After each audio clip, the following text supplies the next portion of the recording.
Good morning. Who is your favorite king? We're going to talk about a great king today. And everybody has a king, even a king of rock and roll, a king of trombone, a king of dance. Who is your favorite king?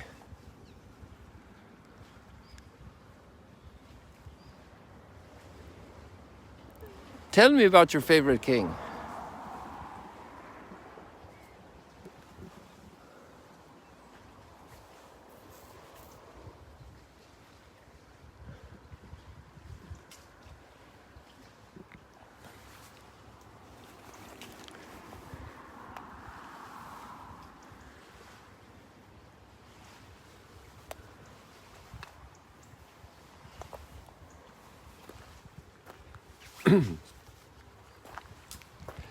Somebody made a comment yesterday, this is a technical house cleaning issue, that we're getting later. Now there are two factors generally in that. And one factor is constant, and the other factor is not so constant. And the constant factor is that the sun is rising later every day. And there'll be one exception to that when we have the spring change of clock to summertime. And then we're going to have an hour earlier sunrise, or maybe 59 minutes or 58 minutes. But otherwise, it's always going to be a tad later. So that's something we have to deal with. Now compound that with another factor. The clouds. Or eventually, like yesterday, the rain.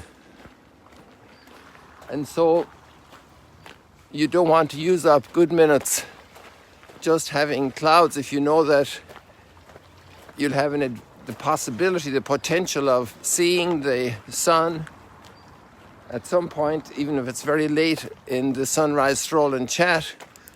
But sometimes if there's a lot of cloud on the horizon, you say right now there's quite a bit of cloud there.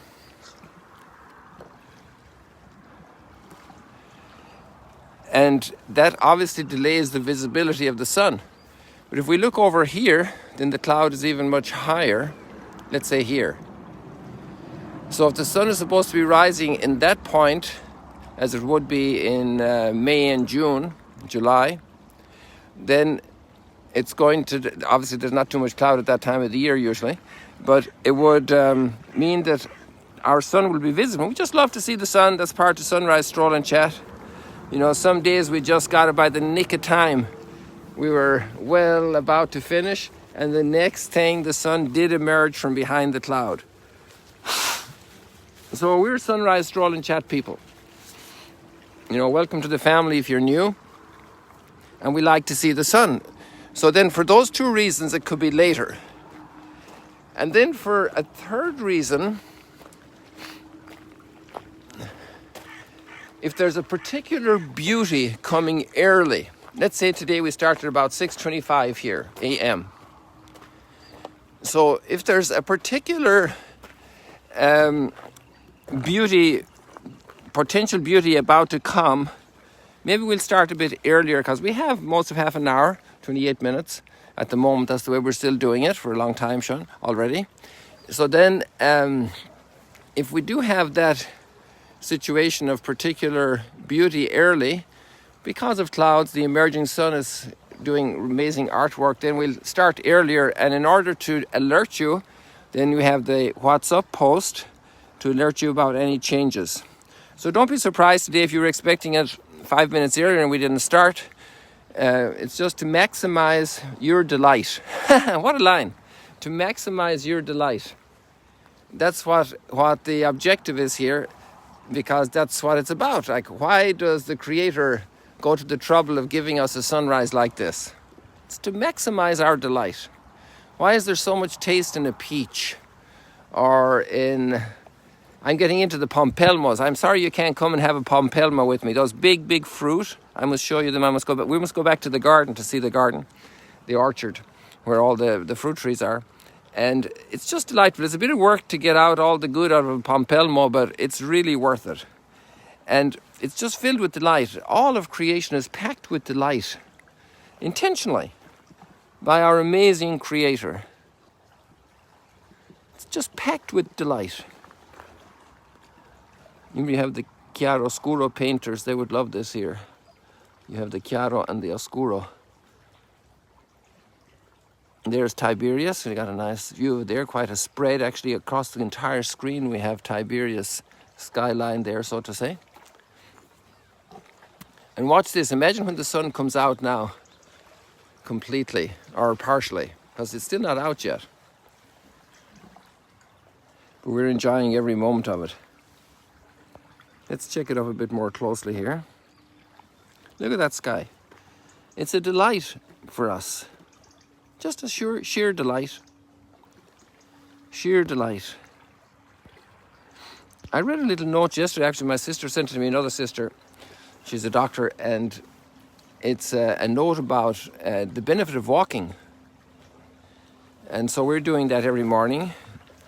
And I'm going to share that with you because it had quite a few insights. Maybe some things not so some things more valuable than others, but there were 5 advantages of walking. It was quite the text.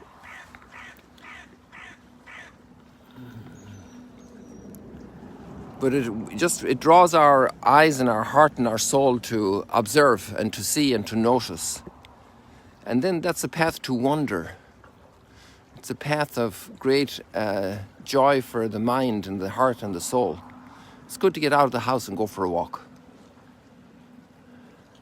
Healthy. Besides all the physical health, it means the movement, the exercise. It's good for mind and soul and heart and body. You know, even this little lady goes for a walk all the time and a run as well.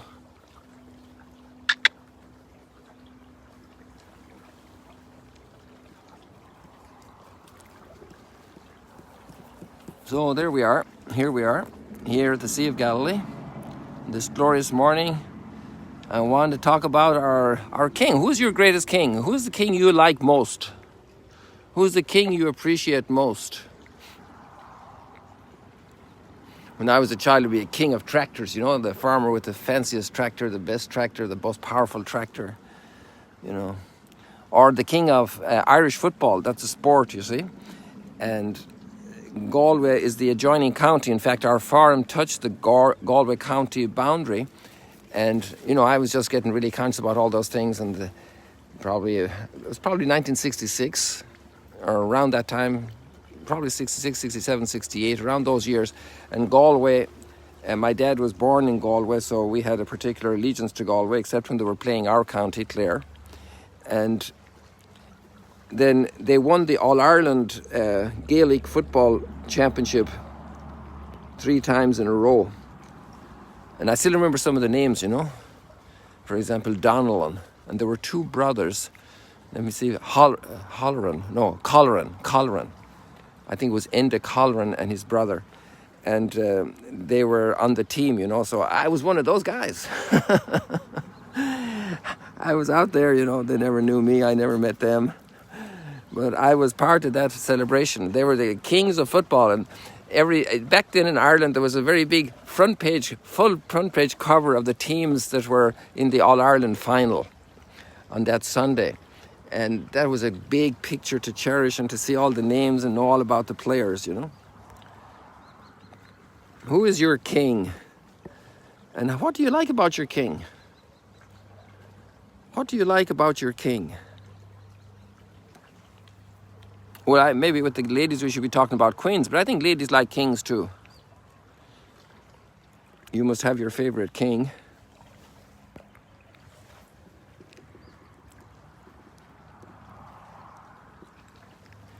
Oh, there's the sun. You see it's peeping out there in that crack there in the cloud. Well, we have it zoomed in as max to... I don't think I can zoom it more. Oh, yes, I can. There we go. See, there's where the sun is coming out right now.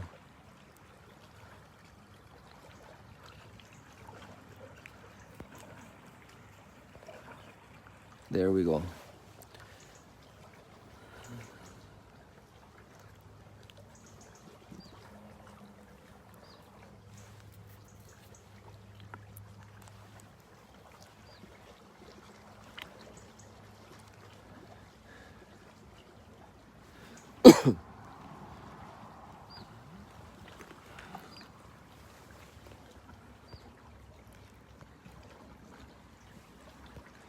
I think we're going to keep walking here so you don't get chilly.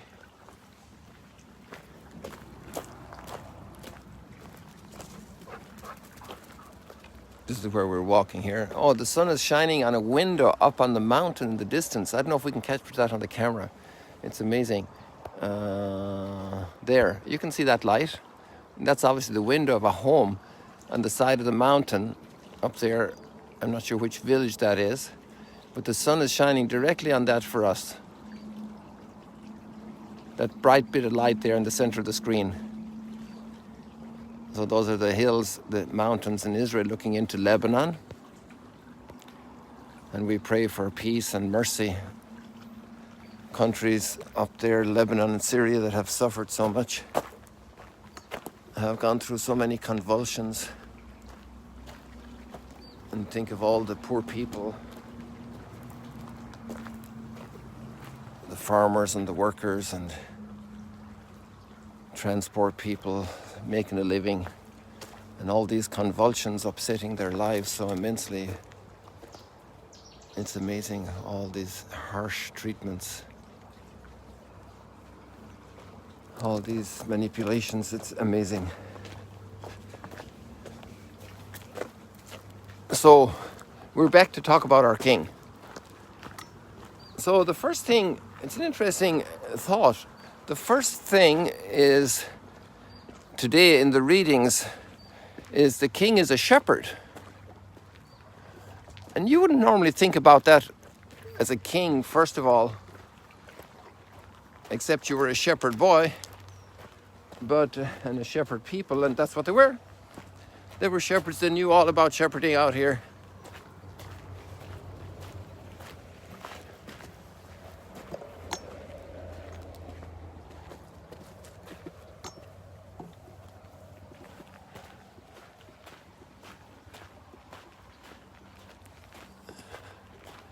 And he's going to shepherd himself. The king himself is going to shepherd. Before he had some people assigned to do it, but the king says, I'm coming out to shepherd. I want to show you how to do it.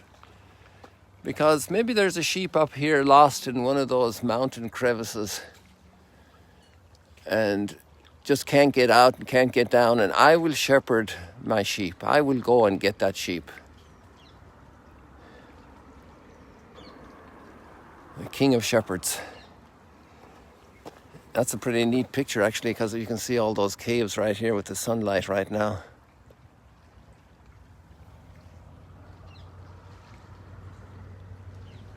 And imagine a shepherd or a sheep going up there, following one piece of grass and then another piece of grass, another piece of vegetation, and finally they're in a place where they can't come back. And there might be some jackals around, but the shepherd gets there.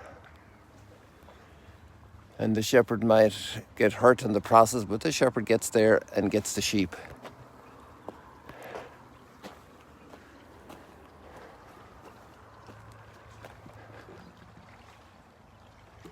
I think we're going to stop here for a moment and just read that text. It is very beautiful, and we've got a nice place to do it.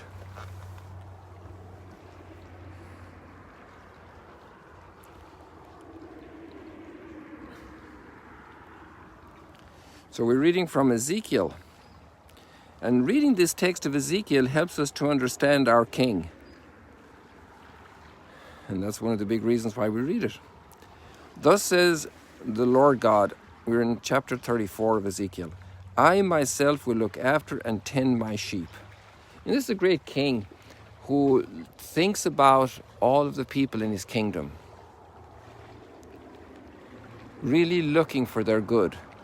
What a prayer we need to offer up for all of our leaders today, in the different levels and echelons of society, in the different industries, in the different human service areas, in the religious leadership of all the different human communities around the world. I myself will look after and tend my sheep, as a shepherd tends his flock. When he finds himself among his scattered sheep, they're scattered, you know. So I will tend my sheep. I will rescue them from every place where they were scattered. I will rescue them. You know, the attitude of the king to the sheep. When it was cloudy and dark, I will go and rescue my sheep. On the mountains I will rescue them, in the bush, in the thickets, from the animals coming to assault them. I will come to rescue my sheep.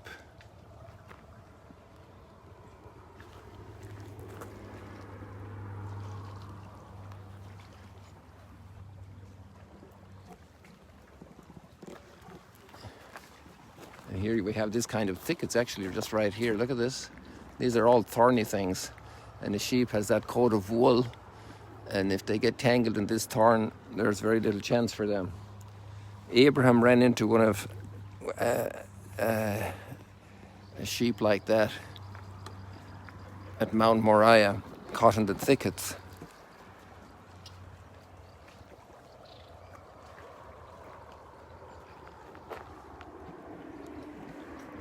You know the way the parents look out for their child or their children, or sometimes many children.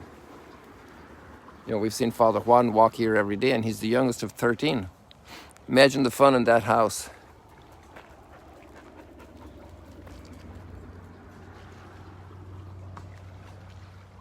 He has a great line. He says that his mother used to say that in a family like that, every day there are simultaneously tears and laughter. And imagine when they all get married, and I don't know, when we get to meet him one morning, we'll have to do that these mornings. We want to ask him how many cousins he has, first cousins he has, and how many nieces and nephews he has, and it's like a whole tribe.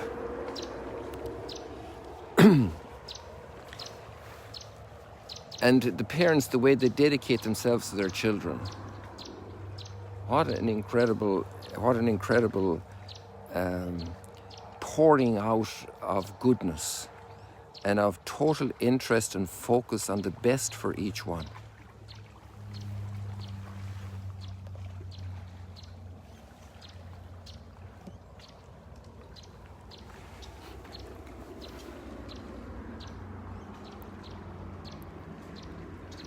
I myself will pasture my sheep. I myself will give them rest. The lost I will seek out. The strayed I will bring back. The injured I will bind up. The sick I will heal.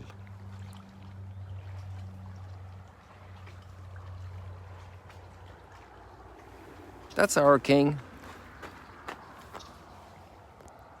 That's our King. What an incredible King. And that's just one of the infinity of titles of this King, Shepherd. And look here, this beautiful flower. There's only one in bloom. Look at that. Just one bloom, but the others are coming. And right behind the flower you can see there are going to be more. Or maybe it is there were more. It could be that there were more, because you have all these, that might be the last one actually. Look at all these pods. They're probably the fruit of that flowering and bearing the seed for new plants, new additions. And through him everything was created. And without him nothing is that was created.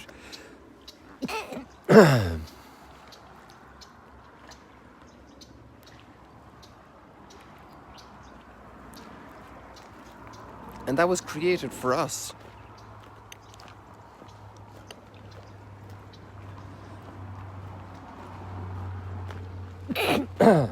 Sorry about the sneezing, people. Not sneezing people. Sorry about my sneezing in front of you good people. I hope you're not sneezing people right now. But it's probably healthy to sneeze also now and again, you know.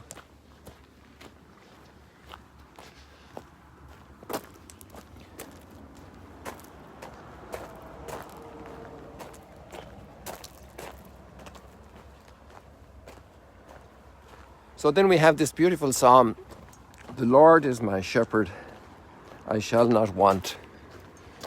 In verdant pastures he brings me." You see, the green is coming. "In verdant pastures he gives me repose."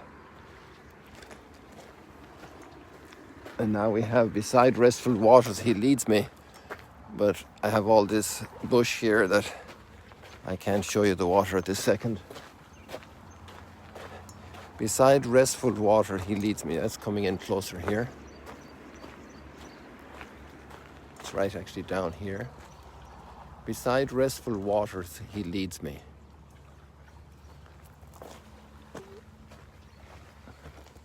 He refreshes my soul.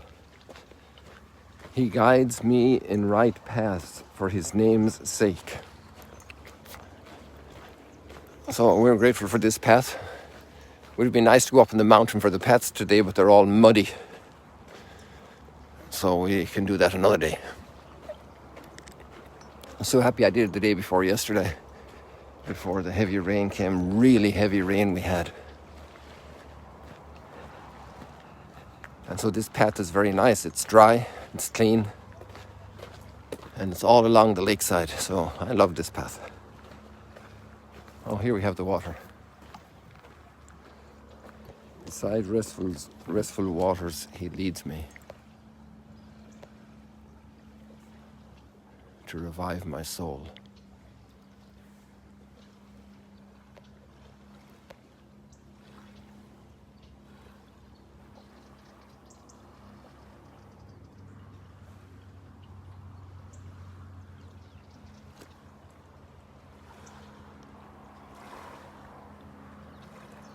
Oh, so thankful for those nice wavy noises.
Layer upon layer of beauty.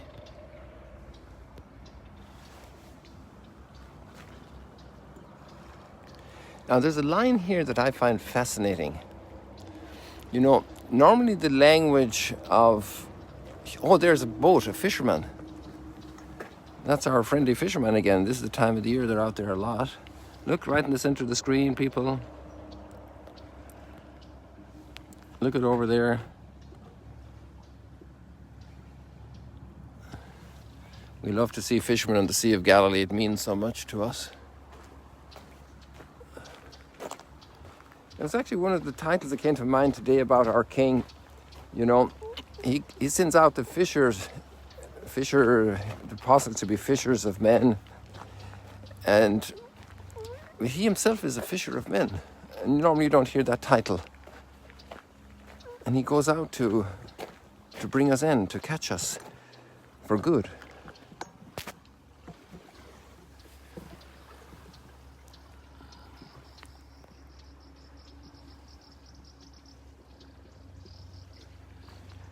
And actually, that was just lining up with Capernaum. That little white spot on the horizon there on the water edge is Capernaum across from us. Quite the home of fishermen.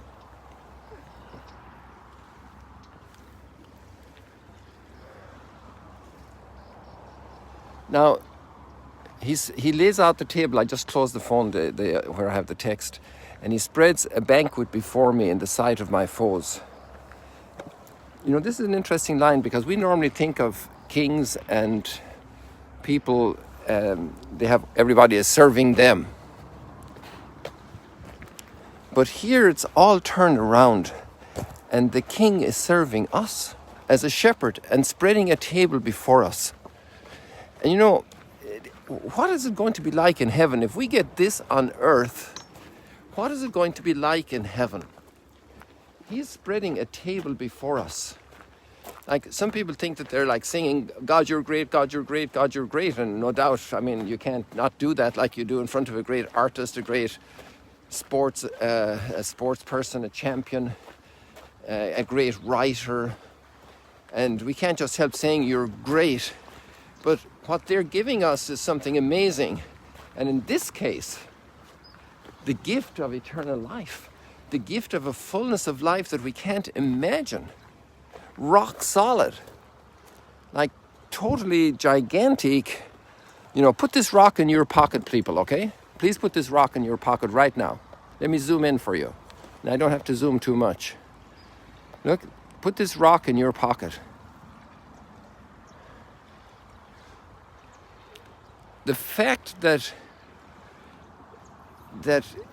this is amazing, you know, the intensity and the size and the gift of this whole notion that God is going to be entertaining us. Imagine the shows he's going to put on. Last night in the community we were wondering if we're going to see something special this evening. And sometimes we do that on Sunday evenings together as a community. And what will we see, you know? But imagine the plans and the menus that God has prepared for us for all eternity. And he won't run out of ideas. No worry about that. If we see what we have here, the more science studies, the more we realize we've got to study. We've more fields to learn about. It's amazing. It's really incredible.